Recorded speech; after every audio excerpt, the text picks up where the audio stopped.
আসসালামু আলাইকুম এভরিওয়ান, সবাই কেমন আছেন? আজ আমি আপনাদের সাথে শেয়ার করব বরবটি আলুর তরকারির রেসিপি। আপনারা অনেকে অনেক রকম করে বরবটি রান্না করেন, তবে আজ আমি একটু ভিন্ন রকম করে রান্না করে আপনাদেরকে দেখাবো। আর এই বরবটির তরকারিটা খেতে অত্যন্ত মজাদার হয়। আমি এই বরবটি তরকারিটা খাওয়ার পরে বরবটি তরকারির অন্য কোনো রেসিপি আমার আর ভালো লাগেনি।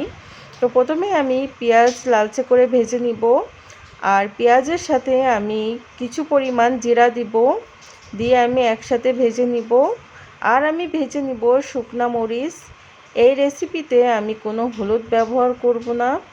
তো এই যে আমার পেঁয়াজ, জিরা আর শুকনা মরিচ ভাজা হয়ে গেছে, আমি শিলপাটায় বেটে নিব।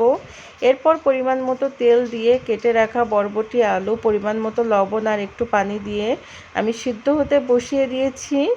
এই যে বরবটি আর আলুগুলো সিদ্ধ হয়ে গেছে, আর বেটে রাখা মশলাটা এখন আমি দিয়ে দিলাম। এই বরবটির তরকারিটা আপনারা রুটি কিংবা ডাল ভাতের সাথে খেতে পারেন, তবে রুটির সাথে খেতে বেশি মজা লাগে।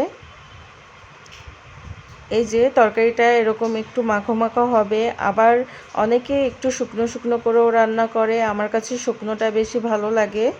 তো ভিডিওটা এই পর্যন্তই। ভালো লাগলে লাইক, কমেন্ট, শেয়ার করবেন, পাশে থাকবেন।